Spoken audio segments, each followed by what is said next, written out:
Welcome to the Astrology Chronicles, Celestial Wisdom for the Soul. Hi, I'm Patty Kamson, intuitive astrologer and crystal connoisseur, also a certified energetic healer and founder of Crystal Energy Arrangements. And I'm Tamari Ater, the astrofashionista, certified astrologer, Reiki energy healer, and founder of Gift of the Nile Wellness. The Astrology Chronicles podcast will be your go-to spot for diving deep into the world of astrology and discovering how it influences your day-to-day life with personal stories and real-life client examples. Our goal? To shine a light and share some love with everyone who tunes in. Whether you're astrology curious or a seasoned star chart reader, there's something here for you. So grab your favorite cozy spot and let's explore the stars together. Welcome to another episode of the Astrology Chronicles. I am the astrofashionista, Tamari Ater, here with my lovely co-host. I'm Patty Kamson, intuitive astrologer and crystal connoisseur, and we are excited today. We're going to hit on that subject that everyone wants to know about when they're thinking about doing some kind of session with a reader, astrologer, psychic, tarot reader, all of the above. They want to know about that love, marriage, divorce, all of that, right? That's what people really come for. Love and career. We talk about this. I think we've talked about this on every episode. The thing about the marriage thing for me, so I don't know about your practice, Patty, but for when people come to me and ask, like, when am I going to get married or when it's going to happen? I never say anything is set in stone. I say astrology is just possibilities. And all we can do is look at what the energy is and see when the best time is. But I never say, okay, this is when you're going to get married or this is going to happen, because it's always up to us, right? But I do love helping people find the most optimal times for marriage. And there's a few astrological aspects that can indicate that, which we'll talk about that today. And I'll just throw out some of, kicking it off with some of my favorites. When you're in a perfection. So annual perfections is a traditional technique where on your birthday, every year you enter a new house in your chart is activated. And maybe we'll put a little graphic up. And so every year this new energy comes through. And so when we're 30, every time we're 30, we're in a seventh house perfection year. So anyone that turns 30, your seventh house is pinnacle. And there's no coincidence that coincides with a lot of the times where people look at, okay, I need to be married by 30, or I need to have this sort of, trajectory to settling down at this age. Obviously, we live in a modern time right now, so not everyone is getting married at 30, but I think that Saturn return time between 27 and 30 is always a time where people are looking like, okay, I should be settled down. So when you're in a seventh house perfection year, that is, if you're not getting married, you're thinking about it. Those are the topics that come up. You start thinking about partnership, maybe the partnership you're in, you have discussions about settling down, and depending on what planet is in that house, if you have planets in that house, or what sign rules that house, can kind of indicate if it actually is a good time for you to get married. Do you have anything to add to that, Patty? No, you're doing great. Okay, because that's one thing I like to look at. Another thing I like to look at is what the ruler of the seventh house, the planetary ruler of the seventh house, is doing. And so, like, for instance, my seventh house is Taurus. So Venus, Venus it moves pretty fast, but if Venus is conjuncting, we don't want to get too technical with the astrology, but if it's meeting up with Saturn, maybe that's, you settling down. Maybe it's a Jupiter transit where Jupiter and Venus are meeting together and you have opportunity. And we talked about this on one of our previous episodes when we were telling our personal stories. When I decided to get divorced, I had, Uranus in the seventh house. It's still in my seventh house. But I knew Jupiter would be transiting that house, within the next year. And so for me, I looked at it as like, okay, if I don't make this choice, this important choice, I might miss out on my window of opportunity to meet, really a more aligned partner. So I really wanted to take advantage of that Jupiter transit, which is still there in my seventh house. So that could be another indicator of, meeting an important partner, meeting someone that's going to be, long-term for you. Patty, what do you have to say about that? Because I'm like, we can Yes, talk yes, about a lot yes. of different I things. mean, there's so many things to look at.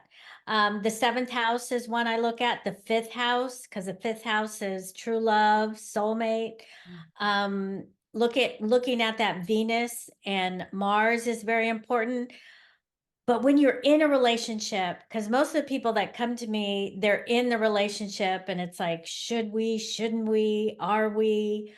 And I first want to concentrate on Mercury Mm, because if the communication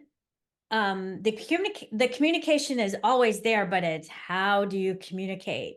So teaching, showing, having them understand how their Mercury works, which is the planet of communication, how we think, how we process information, is such a game changer because we get in this space of he's doing it on purpose, she's doing it on purpose, but when you understand the Mercury, how they process, how they communicate, how they understand, it's like, oh, this has nothing to do with me. It's mhm, it's just how they are. It's how they're wired. So that can shift a whole lot of dynamics in a relationship, especially if they have their Mercury and Gemini where mhm, they're just busy keeping their attention, they get bored, they get distracted, and you're always wondering like, why don't they listen? Why aren't they present when I'm talking to them? mhm, Because it's a really hard thing for them to be. That's why.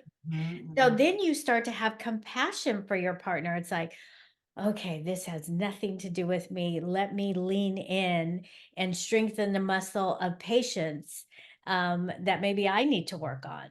yeah. Oh, I love that So you brought yeah. this back up. It's because I feel like people look at expect I know me, I love a soulmate story. I love a soul like I've had that and that to me feels good, but Mhm. that is just the beginning. But if you guys don't have the tools to kind of be on the same page and keep that energy going, like when you're talking about marriage, a lifelong commitment, which people don't seem to do anymore, but that's what it's supposed to be. You have to have that communication. And that was I would say that was probably one of the main reasons I feel like my marriage fell apart. We had a lot of like destined, his moon conjunct my descendant, his moon conjunct my sun, Capricorn Taurus, we had sun trines, like there was a lot working, but he had Mercury in Sag, I had Mercury in Taurus. And that's an in conjunction. Those are two different ways of, processing information, of communicating. He was more fiery and would be passionate and yell, and I'm more methodical. And we just could not get on the same page when it came to really important, mostly family issues. So I love that you brought that up because I would say that was probably one of the main reasons. And then my Saturn opposing his moon, where Yes, the Chiron there's is a lot. there was like There's two usually big not just one it's usually thing. not Yeah. just one thing, but it's like that it amplifies it, right? So the good, I think with synastry, which we're talking about when there's two charts that are, you're putting two charts together and seeing how the planets interact, you want to have more good that's going to compensate for the difficult things because you're always going to have difficult things. No relationship's perfect. But if you can have a lot that works in your favor where it kind of outweighs those hard times, especially when it comes to moon or Mercury things, which that's Yeah. how you keep it long lasting. Um, we like to look at that when it comes to like a long-term marriage partnership. For sure. And when I see couples that are together, like say a Cancer and an Aquarius, they're like, well, we know we're not supposed to get along and we know we're not really that natural match. And I just say everybody can make it work. There Mm-hmm. are just some relationships that you have to work at, and some relationships come with ease. Mm-hmm. So, but then you have those other planets that may, your Mercury may be in Gemini and his is in Pisces. So that would make it hard, but your sun signs are aligned. Yeah. There's always something that creates that dynamic to keep it interesting, but also to kind of push you apart. So you have to be intentional and understand where the weaknesses may lie in your relationship. Two of my children, One's getting married, one has been married, one is married, and the one that is married, I got to choose the wedding date, Oh, I love that. and look at their charts, and they're both very open to all of it. So I got to see where the challenges may be, where the ease is. So that's been very helpful. Being able to choose the wedding date doesn't mean that it makes everything perfect, because we're not here to be perfect. We're here to be messy and beautiful and everything in between. So, you know, at least setting them up for success was there. And now with my second child, she's getting married. I was able to look at the dates and the parameters that they want to work within, because that all is there too. And they're getting married in May, so I get to be there and see how all of that's going to unfold.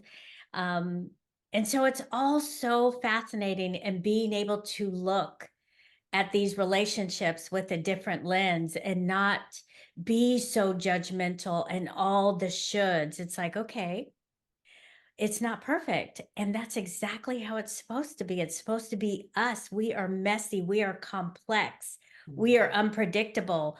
We are the people co-creating this experience. So since we have that, let's do it in an intentional way. Okay, our Mercuries are challenged. We need to be present when we are having conversations, when we are in a disagreement, and not take things so personally at first the first time we hear it. It's Mhm. like, yeah, maybe something is going to sting, but then we have to stop and separate. Okay, this is who he is. This is what hurt. Let me separate the two so I can really get the true meaning of the message and then move forward. Now Mhm. again, we're all human. And it's going to be messy. But at the end of the day, when we lay our head on the pillow, hopefully we can look at each other and say, I got you. Right. And I that's got Saturn, right? That's commitment. That's which is so important in a long-term partnership. Like if I don't see a Saturn connection in someone's when I'm looking for doing like a relationship reading, I really start to like, I don't know, because you need Saturn to challenge you for the growth. And then you also need it to kind of endure and stick in. And I think it's just going to sound silly, but I was watching Real Housewives of Potomac. you. And Girl, that's okay. okay, I love all the housewives. And I was like catching up on it, and Juan, I don't know if any of you guys watched this, but Juan Dixon and Robin Dixon, they were married, then they got divorced, but they were still living together. And anyway, long story short, during the reunion, they asked like, "Oh, is he cheating on you?" And I'm not saying that you need to accept anything from your man, but she said something that made me think, "Oh, that's Saturn." Like, I wonder what's happened. And she said, we have a lot of stuff, but we've chosen to do life together. And he's been in my life for 26 years, however long it was. And I said, yeah, like I think in this day and age, there's a lot of times where we give up, or we don't want to put up with things, which I think that's totally fine. But I think commitment is a choice, and that is Saturn energy. And so a lot of the times when you have this tie to someone, and yes, you keep having these difficulties, but you endure, like you're in it for the long haul. And so I think when you're thinking about marriage, that's really what you should be thinking about, is that I'm in it for the long haul, right? And so I like to see Saturn connections in the chart for growth and for that as well. So I love that you brought up that it's going to be messy, right? Yes. We're There's human. right, We right. are messy. We are one big fat just mess, a mess ball. We are not perfect. Yeah. Um, And when you were bringing up the Potomac, I looked at the Ruskin movie, the documentary about the man who put together the March on Washington in the 60s, Mhm. that Martin Luther King did his I Had a Dream speech. And it's not about marriage, but what I took from that was this man was so complex. I mean, yes, he was gay, he was so smart, but what got him was his messy side, where he got arrested for being his carnal human self, Mhm. but he didn't allow that to define him. So even after he got arrested on that, from his words that he was embarrassed, it was humiliating, he rose to create this march where Martin Luther King had his most profound message. Um, and I think that goes along with us as humans, as humanity, that we're not just the one thing that brought us down. We Mhm. are so much more than that. And Mhm. even in a marriage, yes, we may not get along, but it doesn't mean that that person is a bad person, and they're the person that will allow them to be the best that they can be is still out there. Mhm. Astrology is just a tool to allow you to reflect on what is truly in you to shine and bring forth so that you can be the best that you are here to be in a relationship and or out of a relationship. Yeah. We are here to shine, to serve, to help, and to be that bright light to allow others to do the same. Yeah. Yeah. And I think, and as a tool, it's not only useful, this is why it's useful for yourself, right? I think the first step is starting, okay, who am I? Understanding that. But when you're thinking of a partnership, understanding your partner is just important. And then knowing that you guys are both going to go through transits and Yeah. perfection years and solar return charts. Like relationships, that is the hardest. That's probably one of the hardest things besides like maybe raising kids that you will do is being in a relationship with someone and trying to be on the same page because we all have different periods in our life where we're experiencing. So if you understand, okay, my partner is going through their Saturn return, or my partner is having a Uranus opposition, or it give you allow them the space to grow and be who they are, and without taking it personally, and maybe you can meet them on the other side after they've gone through that growth phase, and then you're going to have, so it's a constant juggling.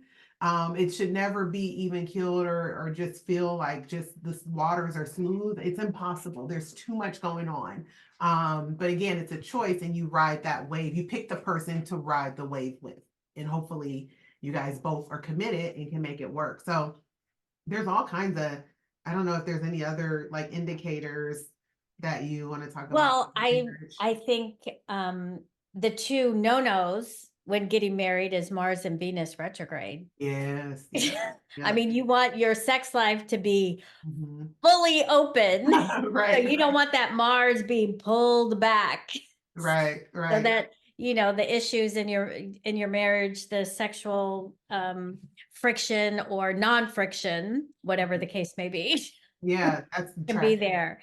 And then the Venus retrograde with that love, just that amazing love, why we all want to get married. We want to glow in all of that. And having that retrograde from experience is not the most fun because I felt like I was always just chasing, trying to feel worthy and get that love from my partner. Um, so those are the two main biggies, especially planning a wedding, getting married, not having that in your wedding chart, the Venus or Mars retrograde.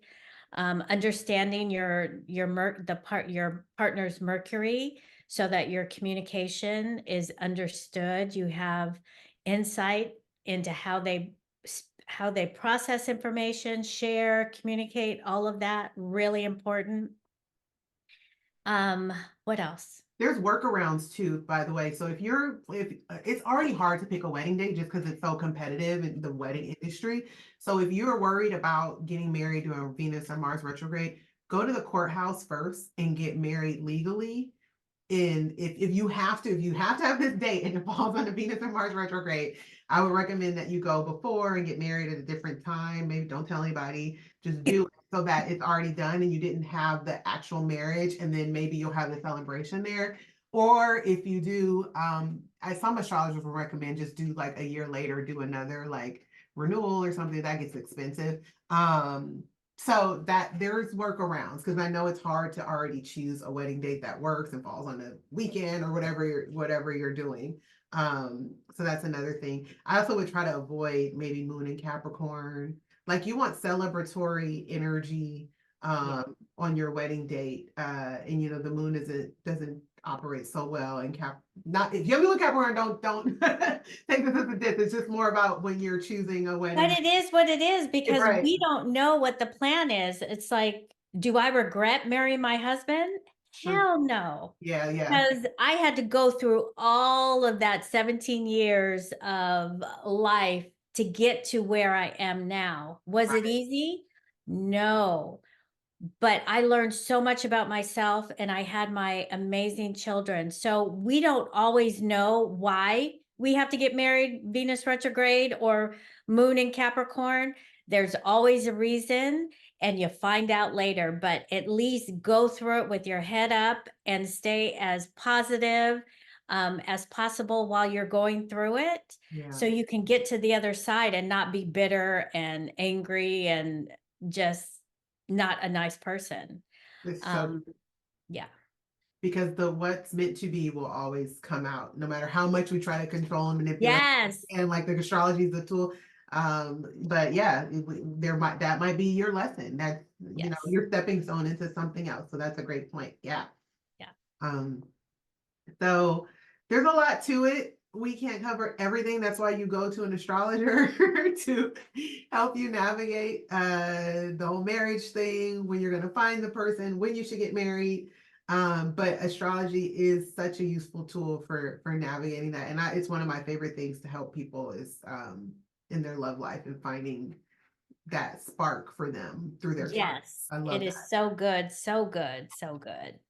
Yeah. So with that, Miss Tamari, I think we're gonna close it down and get ready for the next episode that we'll be discussing on our next podcast. Right. So we'll see you on the next one. And thank you for listening. Thank you guys.